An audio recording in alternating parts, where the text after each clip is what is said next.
saw. So Aquaz makes a bold proposal. Let her god witness their talk directly.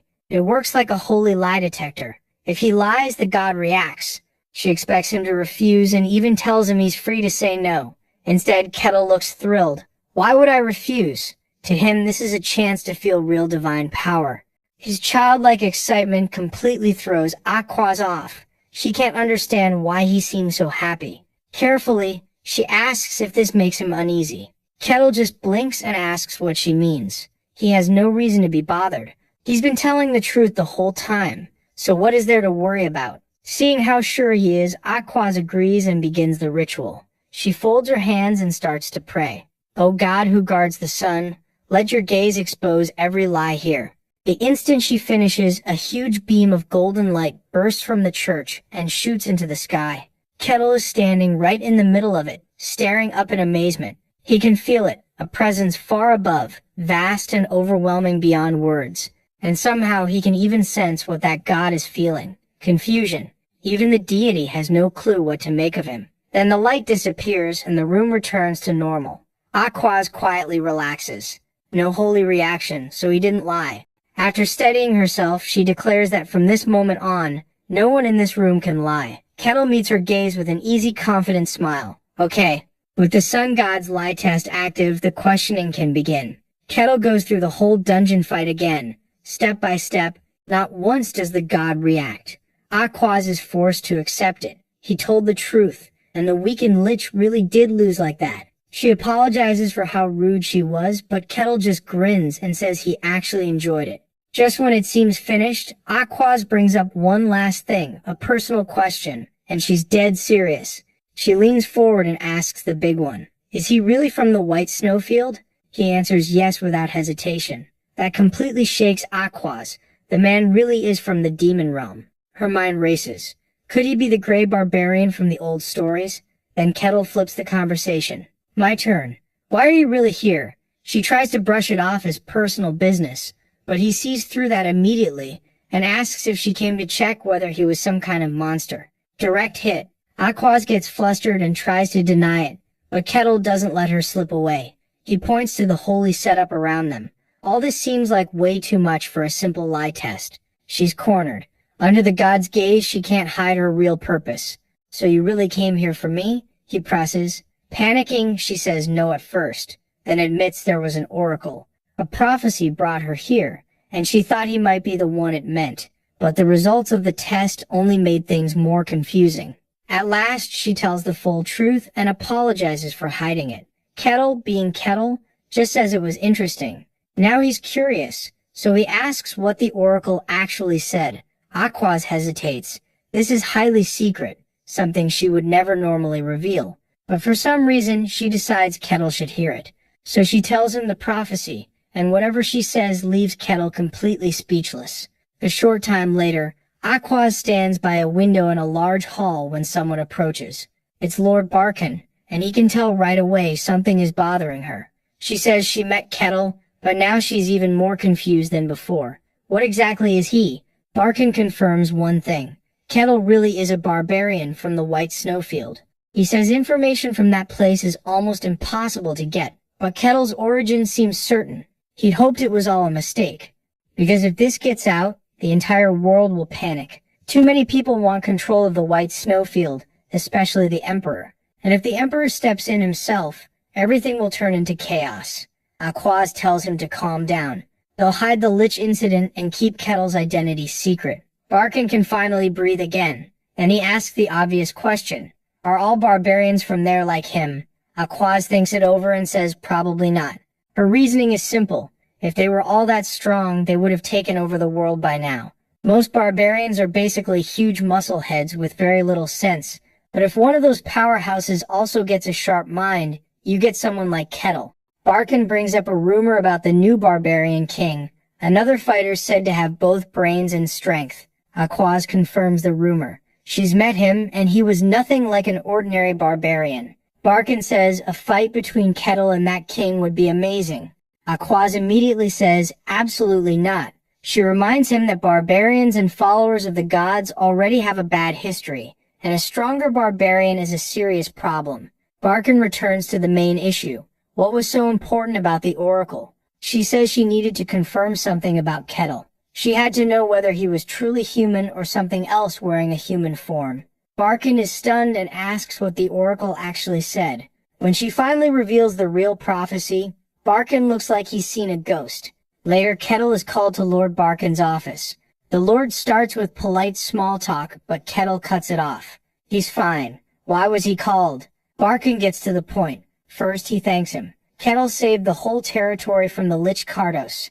He admits that if Kardos had been at full strength, they all would have died. Then comes the bad news. He tells Kettle that this victory has to stay secret. Defeating a Lich is huge, but if the Emperor hears about it, he'll move at once. Kettle doesn't care much. He wasn't after fame anyway.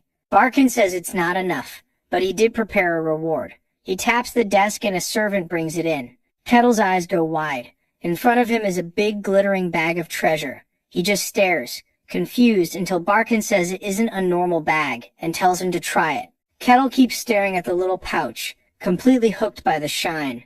Barkin tells him to quit staring and open it. Then he explains what it is. An artifact. A storage artifact. The space inside is as big as the whole room. Kettle is stunned. It's his first time seeing one this close. Barkin adds that it can hold things bigger than the opening, so of course Kettle tests it right away. He pushes his huge axe toward the pouch and it slips right inside. Barkin tells him how to pull it back out, reach in and picture what he wants. Kettle can barely contain himself. He loves the gift and says he'll use it well. Once that's done, Barkin brings up one more thing, the prophecy. He recalls Swordmaster Kane's report that creatures from the demon realm have started appearing. Now he's wondering if those incidents connect to the same prophecy. It warned that a great evil would strike this land first, then spread across the world. Barkin's territory is made up of small villages that stay in regular contact. Then one far-off village suddenly went silent. A nearby town sent people to check on it, and they never returned. After that, Barkin sent guards and they vanished too. That's when he knew this was more than a lost message. At the mercenary guild, Rosa puts up an urgent request from the Lord.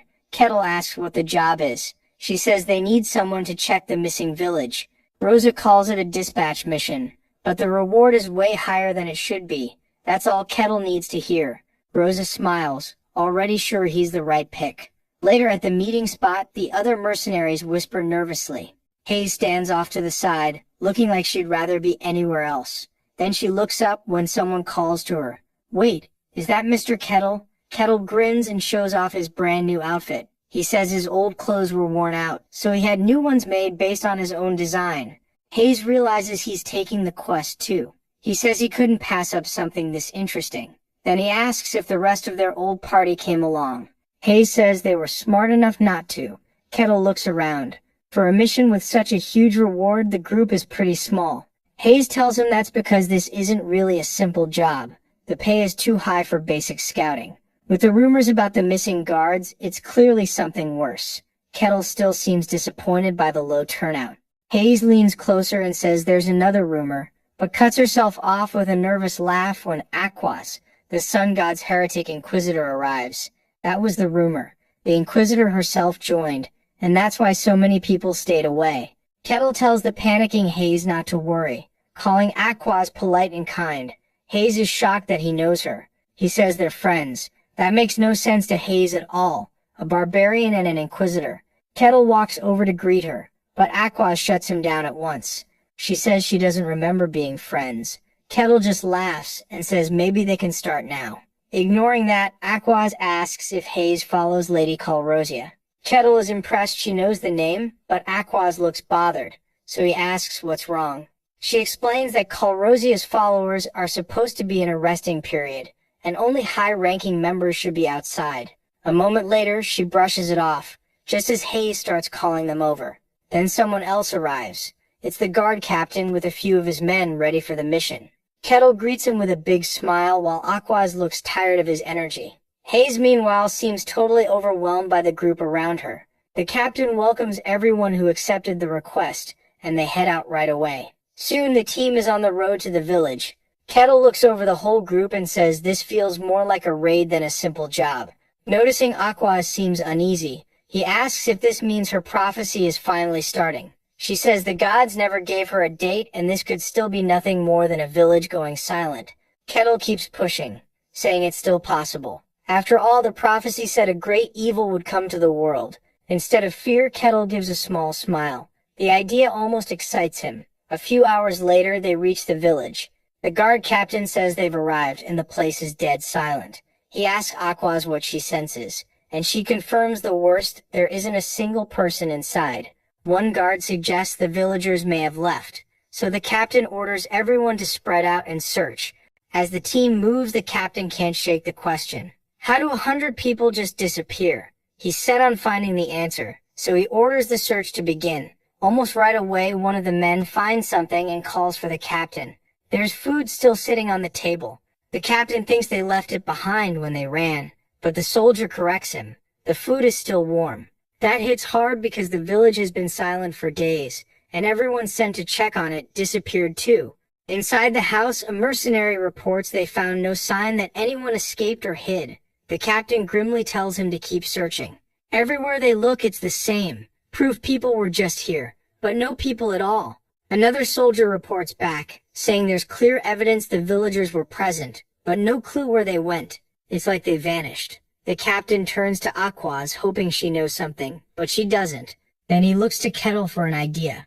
Kettle says he hasn't found anything either. He can't sense anyone. Just as the captain starts to crack, Kettle calmly says they should ask someone who does know. When everyone stares at him, he points out the obvious. There's another person here. The captain panics at that, and a strange woman appears nearby with a smug smile. She acts surprised and says she thought she was perfectly hidden, then asks how he noticed her. Kettle walks up and gives a simple answer. She wasn't there before, and now she is. She laughs and says her magic normally makes people think she'd been there the whole time. Even the Inquisitor was fooled. Then she studies Kettle and notes he isn't a magic user. Her smile turns dark as she asks who he is. The guard captain instantly senses danger and orders everyone to fall back. As the guards retreat, he notices Aquaz has gone completely still. Terrified, she says she can't sense anything from the woman at all. That chills everyone, because if Aquaz can't read her, then either she's harmless or so powerful her presence can't be detected. Mercelia sighs, saying she wanted to trail them a little longer. Then her face twists into a monstrous grin as she says she's changed her mind. In an instant, she reveals her true form. Grinning wickedly, she promises to make them her slaves and drag them away. With a snap, dark magic bursts from her claw, and a huge sphere spreads out as she rises into the air. From above, she looks down at the stunned group. Even Kettle, Hayes, and Aquaz can only stare. One of the guards yells for everyone to run, but it's too late. A huge purple dome crashes down and seals them inside. The demon smugly says the whole village is now her hunting ground and none of them can leave. Fixing her glowing eyes on them, she says they're all prey now. The others are horrified to see a demon here, but Kettle just looks interested. Hayes shakily says it's a named demon, then drops into prayer at once. Kettle rests a hand on her head and tells her to calm down. He's right here with her. She looks up, unsure if that should comfort her. Then Kettle folds his arms and asks what makes a named demon such a big deal. So Hayes explains. Most beings people call demons are only weak bits of corrupted mana, but true demons are born from pure darkness and claim names through their own will. Even the weakest of them can destroy a whole kingdom. Kettle finally gets it and says, so that's what a named demon is. Hayes weakly confirms it. She recognizes this one as a Setiar, a feared demon from centuries ago, and can't understand why it's here. Kettle walks up to the barrier and wonders if he can punch through it. Hayes tells him it's unbreakable. The only way out is to defeat her. He taps the barrier and quietly says he understands. Then the wall starts cracking where he touched it. But if that happened, the fun would be over. So he starts flailing around like an idiot, hiding the crack from Hayes while laughing. Hayes stares at him confused and asks what he's doing. He just gives her a bright thumbs up and stays quiet. Then the focus shifts back to the fight. The demon mocks Aquaz, asking if she enjoyed the game played with the village. Aquaz thinks back to that empty village, where food was left half-eaten, and realizes it was all just a demon's prank. Disgust twists across her face. This monster treats human lives like toys.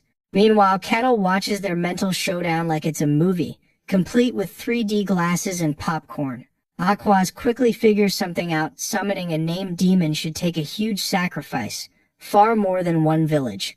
And a being this strong shouldn't have been able to claim territory without anyone noticing. Under the red moon, Asediar only smirks. Did you really think I'd tell you my plan? Aquaz tightens her fist and declares that this vile corruption has no right to stain the earth. The demon throws her head back and laughs. Then she sneers at the dog of God, asking if she really thinks her little god can save her. Asediar says the world is breaking apart, and it doesn't belong to humans alone anymore. Long ago, she explains, gods and humans joined forces in an ancient war against evil. They won, and the demons were cast out of the world. From the depths of hell, she says, she has waited for this day.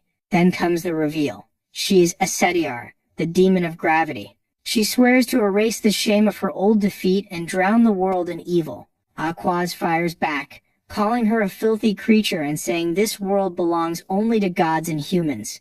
Evil will be sent back where it came from. As she raises her hand, holy light bursts out. Calling on her god, Aquaz is swallowed by a towering pillar of sacred power. When the glow fades, she's clad in shining golden armor and holding a huge holy key-shaped blade. Kettle, of course, gives his review. Just as I thought, she doesn't get attacked during the transformation. Now her transformation is complete. Aquaz fixes the demon with a hard stare, her eyes blazing with divine power. Asediar doesn't look worried at all. She just smirks and says, interesting. Then she crushes a sphere of dark energy in her hand. From it, she forms a huge demonic scythe. With that, she calls Aquaz a dog of the gods and tells her to come on. Aquaz lunges forward at once, calling her an insolent wretch. Holy gold crashes against demonic purple in a blinding clash. The hit sends out a huge shockwave, ripping up the battlefield. When the dust clears, Asediar is holding Aquaz's massive weapon with one bare claw. She mocks the Inquisitor for losing her dignity in battle and asks if hunting dogs know no shame. Aquaz's eye twitches with fury. Her patience is gone. Are you done talking? Done barking. Asediar says, and Aquaz slams down in a burst of holy gold, ready to fight head-on. But then Asediar vanishes, catching Aquaz off guard. A voice whispers from the dark, I'm here. Asediar strikes from behind, and Aquaz barely gets her golden shield up before the demon's claws smash into it. Grinning, Asediar tells her to get crushed. Dark power erupts and blasts Aquaz backward. She digs her heels into the ground, struggling to hold against the force. Cracks spread across her shield, so Aquaz starts reciting scripture. None may trespass upon the light of radiance. It works. In a flash, a huge burst of golden light throws the demon back. Aquaz stands in holy fire, glaring at Asediar. But Asediar rises again, looking impressed more than hurt. For someone your age, being able to read holy scripture is impressive. Aquaz doesn't answer. She keeps praying, quoting Carmenon chapter 5 verse 59. Its radiance burned away all evil. This time, though, Asediar casually blocks the holy blast with her wing. So Aquaz changes tactics and rushes in up close. She attacks in a frenzy, but the demon is too fast, dodging every strike as they trade blows at incredible speed. Aquaz is clearly straining, while Asediar looks like she's having fun. Their weapons slam together in another huge clash. The shockwave tears through the streets around them. The rest of the group gets blasted away, screaming in terror. Back in the center of it all, the two powerhouses stay locked in a brutal close-range fight, and Kettle, he just watches with a big grin, enjoying every second. Hayes runs over in a panic, begging him to help Lady Aquaz. Kettle glances at him and casually says he probably could, but asks why he should. Hayes can only stare at him in disbelief. Kettle's reasoning is simple. It's not his problem, and he doesn't want to ruin a good fight. He even admits he wants to fight a demon himself, but for now he's fine just watching. Hayes is completely stunned. This is not how a hero should act. While they argue, the clash of light and darkness explodes again. Asediar knocks aside another strike and sneers. So you really are God's hunting dog. Then she boasts that her strength is greater, but Aquaz catches an opening, convinced that demonic power can never truly stand against the gods. Asediar realizes the fight is turning into a stalemate. If this keeps up, she'll gain nothing, so she needs an edge fast. And like any dirty villain, she suddenly rockets toward the defenseless party members. Aquaz shouts a warning and tries to stop her, but a satyr is too fast. The demon unleashes a brutal attack at the helpless adventurers. A filthy move. The party screams as holy and demonic power explodes around them. Furious, Aquaz grits her teeth and throws herself in front of the blast to shield her companions. Her eyes blaze as she shouts, "Filthy creature." A satyr only laughs in her face. "Did you really expect a demon to fight fair?" Aquaz burns with rage and starts chanting again, drawing on even more power. Then she speaks a holy verse and unleashes a massive flood of golden energy. A radiant sanctuary forms as she yells for her companions to get inside. Watching from the shadows, a satyr enjoys the whole scene. She mocks Aquaz for wasting such a huge spell, but Aquaz sharply tells her to shut up. That only makes a satyr smile more. That's the reaction she wanted. Then the talking ends. Both of them charge straight at each other. Aquaz swings her huge cross-shaped weapon, sending a wide golden arc through the air. The satyr dodges easily and appears above her, saying death is only death. She flashes in close and whispers that no one will remember Aquaz's noble sacrifice. Then she kicks at her, sneering that Aquaz will bring only shame to her god.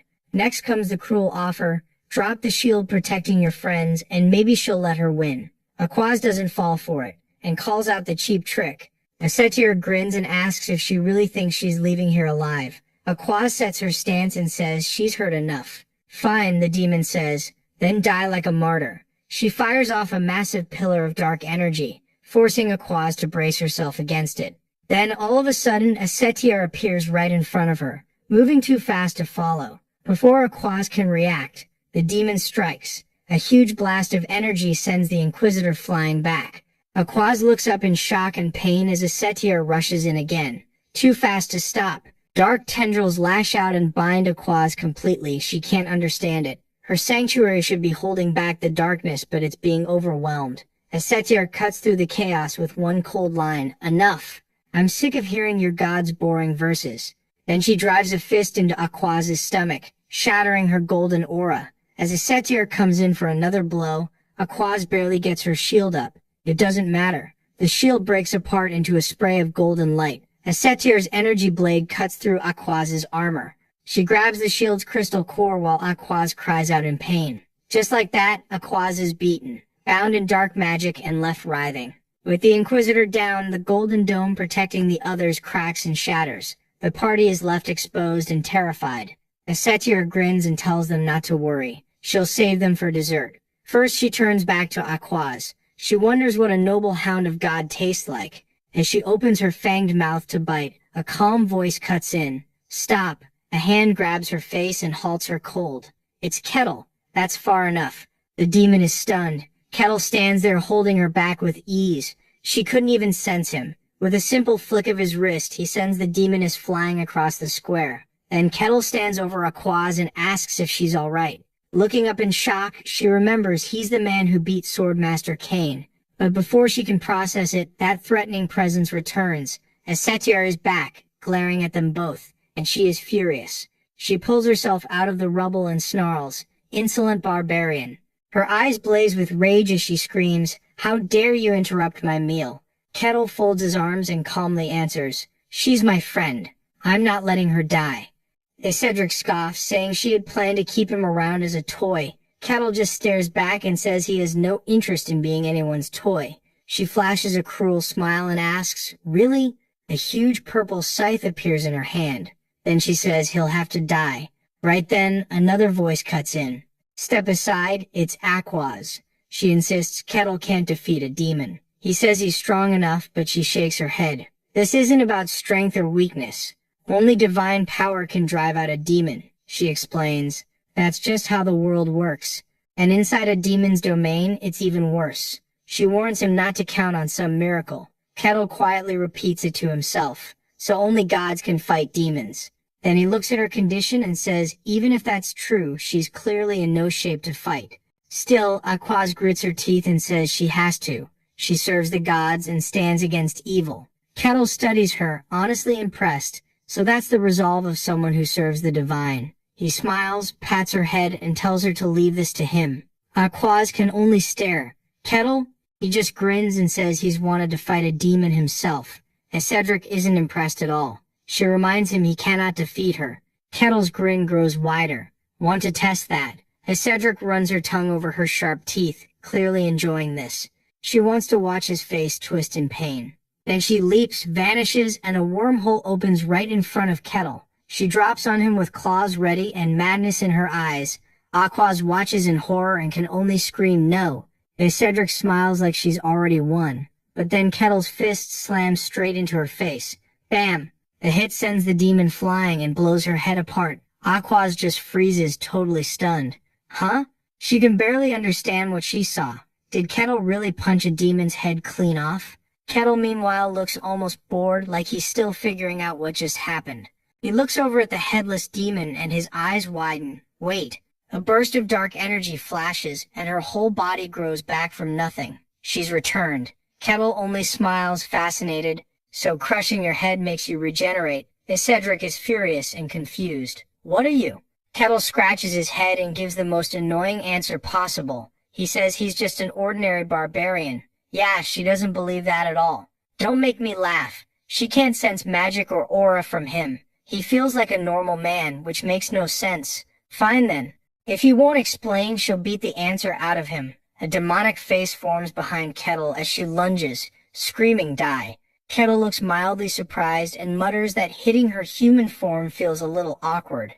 But he has no choice, so he punches right through her. The demon is stunned. What? The blow sends her flying and the impact triggers a huge shockwave through her body, tearing parts of it apart. She crashes down and struggles to rise, unable to accept what just happened. It was only a simple punch, she thinks. No aura, no magic. Kettle cracks his knuckles with a smile. You regenerated again. Cedric starts sweating. Meanwhile, Kettle is busy trying to figure out how her power works.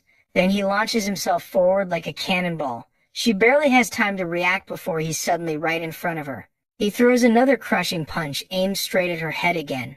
Dark smoke leaks from her body, turning into tendrils that pull her back together at once. Kettle watches, impressed as she fully reforms. Oh, he says with a grin. So when the head is destroyed, it makes a whole new body. That does sound like a demon.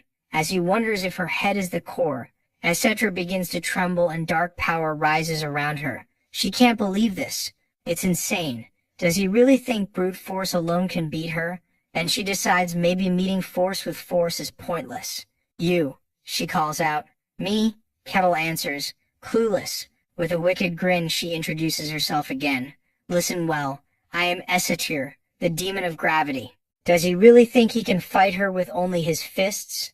Kettle pauses, then flatly says she doesn't look that impressive. That one line destroys her pride. She loses it in pure rage, while Kettle just looks confused. Now she's truly furious. Her eyes glow red as she charges, weapon shifting into a mallet. She hurls a wave of gravity magic at him, but Kettle casually lifts one hand and stops it cold. Not bad, he says. Heavy though. Then he breaks the mallet and sends that power right back at her. He follows with another punch that blows her head apart again. Impossible, she thinks, and just like before, her body rebuilds itself in a flash of purple light. She can't believe it. She's the demon of gravity, able to pack the weight of a fortress wall into one attack. Yet a barbarian with no special powers is overwhelming her. Kettle only watches with curiosity. Back again? So are demons immortal? That casual question is the last straw. Cetra shakes with rage.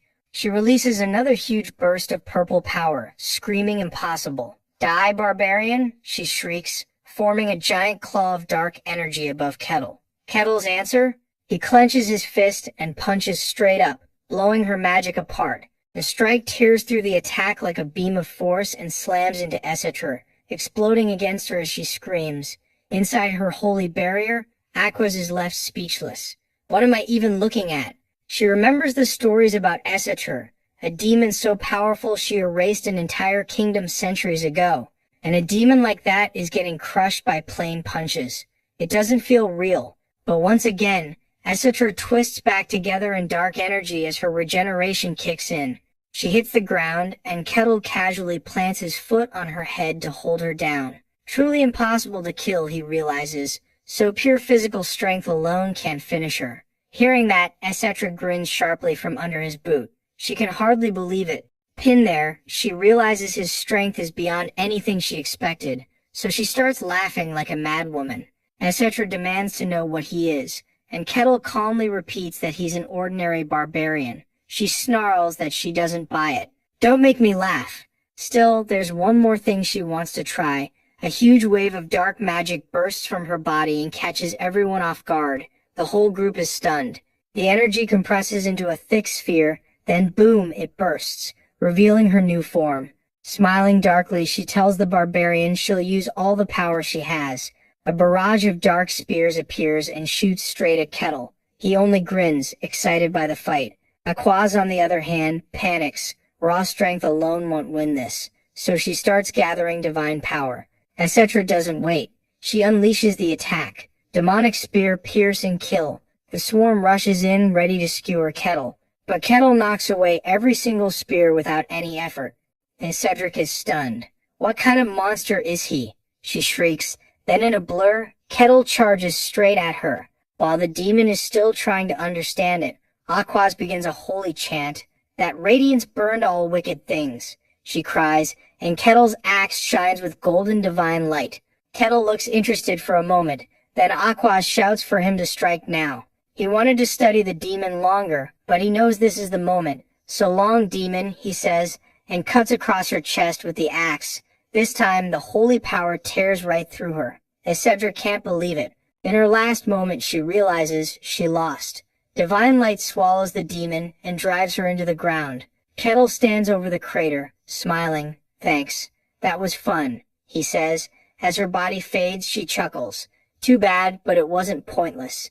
She says she confirmed that someone like him exists on the surface. Then she asks his name, and before Aquaz can stop him, Kettle answers. Aquaz cries out for him not to, but it's already too late. Kettle can only mutter, oops, as Cedric grins horribly. She's sending a message to the underworld. All beings of hell, remember the name of the barbarian Kettle. Aquaz nearly collapses in despair. Deep in hell, countless demonic eyes snap open and turn toward the world above. That mass of eyes fixes on Kettle. He just stands there, confused, as the demonic presence appears right in front of him. As Cedric laughs that the barbarian now belongs to them. Then the eye creature lunges and pierces through Kettle's body. Suddenly they're all confused. They can't break through him at all. What is this? Then a giant shadowy hand reaches out and plucks it away. Poof, it turns to dust. Back in the real world, Kettle just blinks, completely unfazed. He touches his chest and wonders what she just did. It felt like something went inside him. The demon's last remnant is horrified. It can't understand why its darkness couldn't take hold, and Kettle casually kicks the leftover energy away like dust. Meanwhile, Aquaz and Haze are losing their minds, shouting in total disbelief. Kettle, though, stretches like he just finished a morning jog, completely relaxed as the energy fades. Then he turns to his stunned friends with a pleased smile, and asks the only thing on his mind. Asks, so, does that mean the request is done? Yep, it sure is for our favorite barbarian. While they talk after the fight, word about what happened starts racing across Barkan territory like wildfire. Newsboys yell, extra, extra. News from the village that went dark. People grab the papers fast, shocked by what they read. The headline drops huge news. A demon named Cedric appeared right after the Lich incident. Lord Barkan loses it, pounding his throne and demanding to know why his small land keeps becoming the center of disaster. He can barely process it. A famous demon from old records suddenly showed up. His captain says the rumors are spreading fast, but at least they have one good angle to use. The official version is that the Sun God's Inquisitor arrived in time and drove the demon away. Barkan knows they have to be careful now. One mistake could make everything worse. Meanwhile, Kettle talks with his new friend and asks why everyone seems so tense. Aquaz tells him this is a very serious matter. He notices she's leaving already and says she should rest a little longer, but she refuses. There's no time to waste. The Holy Land has to hear about this right away. Kettle just accepts it and says he won't stop her. As he starts to leave, she calls out to him and makes him stop. With a small bow, she thanks him for saving her, saying she would have ended up as the demon's prey. Kettle, being Kettle, just brushes it off. To him it was nothing big. He was only helping a friend. Then he flashes a grin and asks, "We're friends now, right?" Aquaz is stunned. A barbarian and a divine inquisitor being friends wasn't something she expected. She reminds him that she's the sun god's inquisitor, but Ketil just asks if there's any reason they shouldn't be friends. That honest answer breaks through her guard. He's just too sincere. Ketil laughs and says, "See? Then it doesn't matter." A small smile finally softens her serious face. "You're right." Now that they've made peace, Ketil brings up something else. He asks if telling a demon your name is really that dangerous. Aqua's turns serious again. She says it has to do with something called a brand. Then she explains demons can use a name to place a dark mark on your soul. It's basically a sign that makes you stand out to evil beings nearby. If that happens, you need holy power to remove it, or you become demon prey. Ketil points at himself, confused, and asks if that happened to him. Aqua says no. Somehow he wasn't branded. Still, she warns him with a grim look. His name is probably known all across hell by now, but without the brand, they know who he is, not where to find him. So unless he runs into them himself, he should be alright. Ketil finds that interesting, especially the part where his attacks didn't wipe the demon out for good. Aqua tells him that's simply how demons work. Then comes more history. Long ago, the gods created humans. Humans lived however they wanted, and the gods mostly let them be. Later, strange beings from another dimension took interest in the human world. Those beings became known as demons and caused chaos. The gods finally stepped in, joined forces with humans, and drove the demons back to their own realm. Afterward, people built churches to honor the gods, and peace lasted for a while. But eventually, demons began slipping back into the human world. So the gods gave part of their power to loyal followers, since only holy power can truly damage demons. Ketil finally understands. They can't be killed normally because they're basically from another world. Aqua agrees. They were never part of this world to begin with. Ketil says it would be a huge problem if demons started appearing all the time. Aqua assures him the stronger ones can't just come and go whenever they want. Still, she reveals the seal on the demon realm seems weaker now. Dungeon cycles are off, and monsters are showing up more often. It all started about a year ago. Ketil suddenly freezes. A year ago? That was the same time he finished his last quest in the snowy field. Pulling him from his thoughts, Aqua says she has to leave. On her way out, she invites him to visit her holy order someday, and says he'll be welcome. Ketil smiles and says he'd like that very much. Then Aqua departs.